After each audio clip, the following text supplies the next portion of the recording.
नमस्कार साथियों, स्वागत है आप सभी का आपके अपने YouTube channel Shyam GKGS point YouTube channel पर। साथियों, आज के इस वीडियो में बार बार परीक्षा में पूछे जाने वाले 40 महत्वपूर्ण प्रश्न को लेकर के आया हूँ। ये वो प्रश्न जो लगातार परीक्षा में पूछे जा रहे हैं और आने वाले समय में आप जिस भी एग्ज़ाम की तैयारी कर रहे हैं उनमें ये प्रश्नों के पूछे जाने की पूरी संभावना है। तो वीडियो पसंद आती है तो वीडियो को आप लाइक कर देना।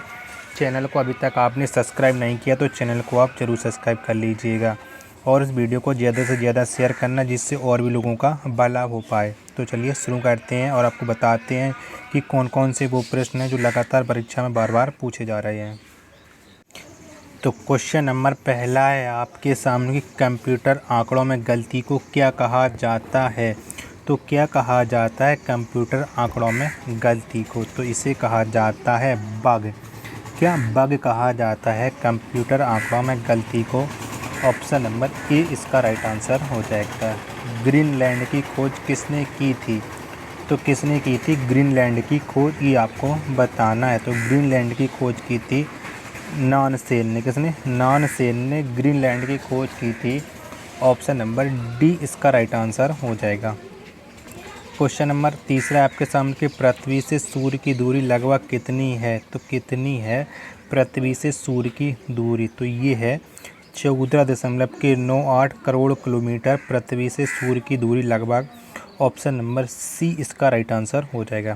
क्वेश्चन नंबर चौथा है आपके सामने कि विश्व का सर्वाधिक ठंडा स्थान कौन है? तो कौन सा है विश्व का सर्वाधिक ठंडा स्थान? तो ये है बारखियोनस्क। कौन? बारखियोनस्क है विश्व का सर्वाधिक ठंडा स्थान। ऑप्शन नंबर ए इसका राइट आंसर हो जाएगा। उत्तरी तथा दक्षिणी श्रीलंका को कौन अलग करता है? तो कौन अलग करता है उत्तरी तथा दक्षिणी श्रीलंका को? तो ये करता है एलिफेंटा पास। कौन? एलिफेंटा पास करता है उत्तरी तथा दक्षिणी श्रीलंका को अलग। ऑप्शन नंबर डी इसका राइट आंसर हो जाएगा। क्वेश्चन नंबर छठवां है आपके सामने कि मन्नार की खाड़ी किस महासागर में स्थित है? तो कौन से महासागर में स्थित है मन्नार की खाड़ी, ये आपको बताना है। तो मन्नार की खाड़ी स्थित है प्रशांत महासागर। कहाँ? प्रशांत महासागर में स्थित है मन्नार की खाड़ी। ऑप्शन नंबर ए इसका राइट आंसर हो जाएगा। क्वेश्चन नंबर 7वां है आपके सामने कि भारत का सबसे प्रदूषित नदी कौन है? तो कौन सी है भारत की सबसे प्रदूषित नदी? तो ये है साबरमती। कौन? साबरमती है भारत की सबसे प्रदूषित नदी। ऑप्शन नंबर डी इसका राइट आंसर हो जाएगा। अगला प्रश्न है आपके सामने कि मीनामकम हवाई अड्डा कहाँ स्थित है? तो कहाँ पर स्थित है मीनामकम हवाई अड्डा? तो ये स्थित है चेन्नई में। कहाँ? चेन्नई में स्थित है। ऑप्शन नंबर ए इसका राइट आंसर हो जाएगा। क्वेश्चन नंबर 9वां है आपके सामने, भारत को राज्यों का संघ किस अनुच्छेद में कहा गया है? तो कौन से अनुच्छेद में कहा गया है भारत को राज्यों का संघ? तो ये कहा गया है अनुच्छेद 1 में। किसमें? अनुच्छेद 1 में भारत को राज्यों का संघ कहा गया है। ऑप्शन नंबर ए इसका राइट आंसर हो जाएगा। क्वेश्चन नंबर 10वां है आपके सामने कि संविधान संशोधन की प्रक्रिया संविधान के किस भाग में वर्णित है? तो कौन से भाग में वर्णित है संविधान संशोधन की प्रक्रिया? तो ये वर्णित है भाग 20 में। किसमें? भाग 20 में वर्णित है। ऑप्शन नंबर सी इसका राइट आंसर हो जाएगा। क्वेश्चन नंबर 11 है आपके सामने कि भारत का एक राष्ट्रपति होगा किस अनुच्छेद में कहा गया है? तो ये किस अनुच्छेद में कहा गया कि भारत का एक राष्ट्रपति होगा? तो ये कहा गया है अनुच्छेद 52 में। किसमें? अनुच्छेद 52 में कहा गया है कि भारत का एक राष्ट्रपति होगा। ऑप्शन नंबर बी इसका राइट आंसर हो जाएगा। क्वेश्चन नंबर 12वां है आपके सामने कि जम्मू कश्मीर का संविधान कब लागू हुआ? तो कब लागू हुआ था जम्मू कश्मीर का संविधान? तो ये लागू हुआ था 26 नवंबर 1957। कब? 26 नवंबर 1957 को जम्मू कश्मीर का संविधान लागू। ऑप्शन नंबर डी इसका राइट आंसर हो जाएगा। क्वेश्चन नंबर 13वां है आपके सामने कि संसद के दोनों सदनों की संयुक्त बैठक को कौन बुला सकता है? तो कौन बुला सकता है संसद के दोनों सदनों की संयुक्त बैठक को? तो इसे बुला सकता है राष्ट्रपति। कौन? राष्ट्रपति बुला सकता है। ऑप्शन नंबर ए इसका राइट आंसर हो जाएगा। क्वेश्चन नंबर 14 है आपके सामने कि राज्यसभा का सदस्य अपना त्यागपत्र किसे सौंपता है? तो किसे सौंपता है राज्यसभा का सदस्य अपना त्यागपत्र? तो ये सौंपता है उपराष्ट्रपति को। किसे? उपराष्ट्रपति को राज्यसभा का सदस्य अपना त्यागपत्र। ऑप्शन नंबर डी इसका राइट आंसर हो जाएगा। राज्यसभा का अधिवेशन कौन बुलाता है? तो कौन बुलाता है राज्यसभा का अधिवेशन? तो ये बुलाता है राष्ट्रपति। कौन? राष्ट्रपति बुलाता है राज्यसभा का अधिवेशन। ऑप्शन नंबर सी इसका राइट आंसर हो जाएगा। क्वेश्चन नंबर 16 है आपके सामने कि संघ शासित प्रदेशों में लोकसभा में कितने प्रतिनिधि चुने जाते हैं? तो कितने प्रतिनिधि चुने जाते हैं संघ शासित प्रदेशों में लोकसभा में? तो ये चुने जाते हैं 20 प्रतिनिधि। ऑप्शन नंबर सी इसका राइट आंसर हो जाएगा। भारत के प्रथम लोकसभा अध्यक्ष कौन थे? तो कौन थे भारत के प्रथम लोकसभा अध्यक्ष? तो ये थे जीवी मावलंकर। कौन? जीवी मावलंकर थे भारत के प्रथम लोकसभा अध्यक्ष। ऑप्शन नंबर डी इसका राइट आंसर हो जाएगा। समान वायुदाब को मिलाने वाली रेखा को क्या कहते हैं? तो क्या कहते हैं समान वायुदाब को मिलाने वाली रेखा को? तो इसे हम कहते हैं आइसोबार। क्या? आइसोबार कहते हैं। ऑप्शन नंबर ए इसका राइट आंसर हो जाएगा। क्वेश्चन नंबर 19 से आपके सामने की संसद के दोनों सदनों में प्रत्येक बैठक के प्रारंभ के 1 घंटा का काल क्या कहलाता है? तो क्या कहलाता है संसद के दोनों सदनों में प्रत्येक बैठक के प्रारंभ के 1 घंटे का काल? तो ये कहलाता है प्रश्नकाल। क्या? प्रश्नकाल कहलाता है। ऑप्शन नंबर बी इसका राइट आंसर हो जाएगा। राज्य विधान परिषद में सदस्यों का संख्या कितना भाग मनोनीत करता है? तो कितने भाग मनोनीत होते हैं ये आपको बताना। तो ये होते हैं 1/6 भाग। 1/6 भाग मनोनीत होते हैं। ऑप्शन नंबर बी इसका राइट आंसर हो जाएगा। क्वेश्चन नंबर 21 से आपके सामने कि राज्य लोक सेवा आयोग का कार्यकाल कितने वर्षों का होता है? तो कितने वर्षों का होता है राज्य लोक सेवा आयोग का कार्यकाल? तो ये होता है 6 वर्षों का। कितना?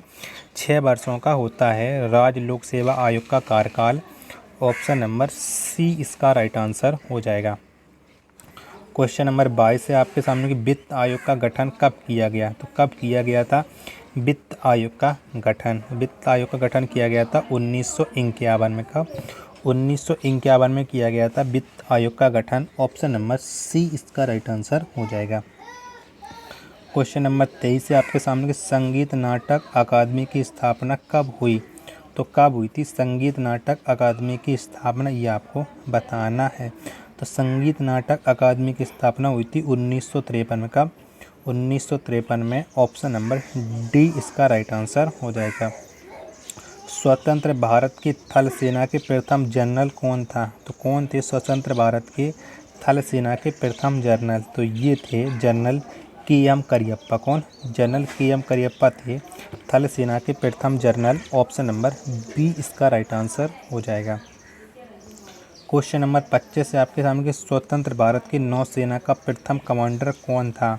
तो कौन था स्वतंत्र भारत की नौसेना का प्रथम कमांडर? तो ये थे आर.डी. कटारी। कौन? आर.डी. कटारी थे स्वतंत्र भारत की नौसेना के प्रथम कमांडर।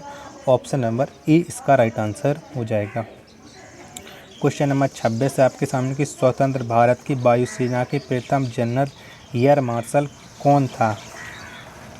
तो कौन थे स्वतंत्र भारत की वायुसेना के प्रथम एयर मार्शल? ये आपको बताना है। तो ये थे आशुतोष मुखर्जी। कौन?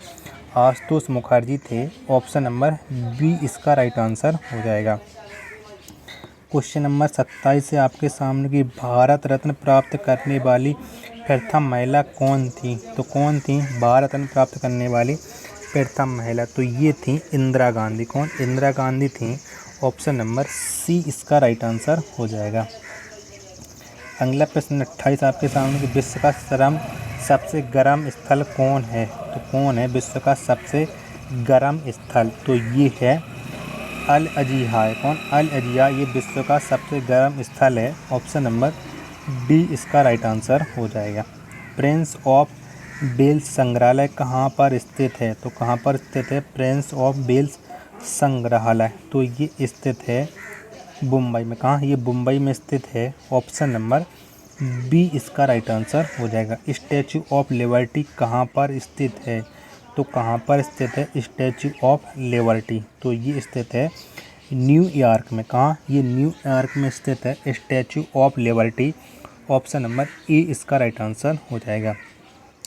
अर्धगंगा के नाम से कौन सी नदी जानी जाती है? तो कौन सी नदी को जाना जाता है अर्धगंगा के नाम से? तो ये जाना जाता है कावेरी नदी। किसे? कावेरी नदी को अर्धगंगा के नाम से जाना जाता है। ऑप्शन नंबर बी इसका राइट आंसर हो जाएगा। अगला प्रश्न है आपके सामने कि धान की डलिया किस राज्य को कहा जाता है? तो कौन से राज्य को कहा जाता है धान की डलिया? तो ये कहा जाता है छत्तीसगढ़ को। किसे? छत्तीसगढ़ को धान की डलिया कहा जाता है। ऑप्शन नंबर डी इसका राइट आंसर हो जाएगा।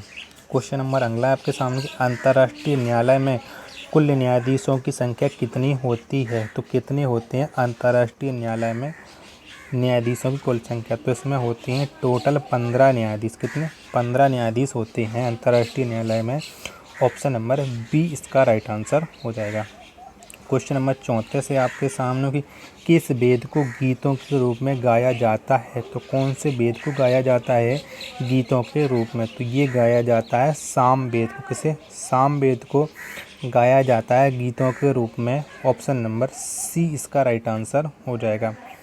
पाटलिपुत्र की स्थापना किसने की थी? तो किसने की थी पाटलिपुत्र की स्थापना? क्वेश्चन नंबर 35 का राइट आंसर क्या हो जाएगा? तो इसका राइट आंसर हो जाएगा उदयन। कौन? उदयन हो जाएगा। ऑप्शन नंबर ए इसका राइट आंसर। क्वेश्चन नंबर 36 से आपका क्वेश्चन कि नटराज की मूर्तियाँ किस काल की हैं? तो किस काल की हैं नटराज की मूर्तियाँ, ये आपको बताना है। तो क्वेश्चन नंबर 36 का राइट आंसर है चोल काल। किसकी? चोल काल की हैं नटराज की मूर्तियाँ। ऑप्शन नंबर डी इसका राइट आंसर हो जाएगा। प्रश्न नंबर 37 है आपके सामने कि पुलकेशिन द्वितीय का दरबारी कवि कौन था? तो कौन था पुलकेशिन द्वितीय का दरबारी कवि? तो ये था रवि कीर्ति। कौन? रवि कीर्ति था पुलकेशिन द्वितीय का दरबारी कवि। ऑप्शन नंबर डी इसका राइट आंसर हो जाएगा।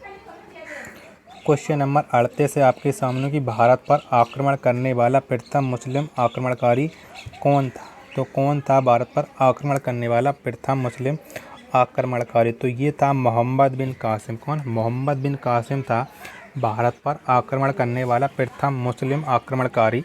ऑप्शन नंबर ए इसका राइट आंसर हो जाएगा। क्वेश्चन नंबर 29 से आपके सामने कि किन्ना स्वामी अभयारण्य किस राज्य में स्थित है? तो कौन से राज्य में स्थित है किन्ना स्वामी अभयारण्य? तो ये स्थित है आंध्र प्रदेश राज्य में। किसमें?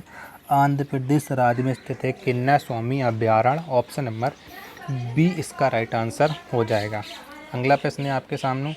तो प्रश्न समाप्त हो चुके हैं। तो आपको बताना है कि आपने हमारे इन 39 प्रश्नों में से कितने प्रश्न सही किए हैं और आपको ये वीडियो कैसी लगी। वीडियो पसंद आई हो तो वीडियो को आप लाइक कर देना। चैनल को अभी तक आपने सब्सक्राइब नहीं किया है तो चैनल को आप ज़रूर सब्सक्राइब कर लीजिएगा। मिलते हैं अपन नेक्स्ट वीडियो तथा नेक्स्ट प्रैक्टिस सेट में। तब तक के लिए धन्यवाद।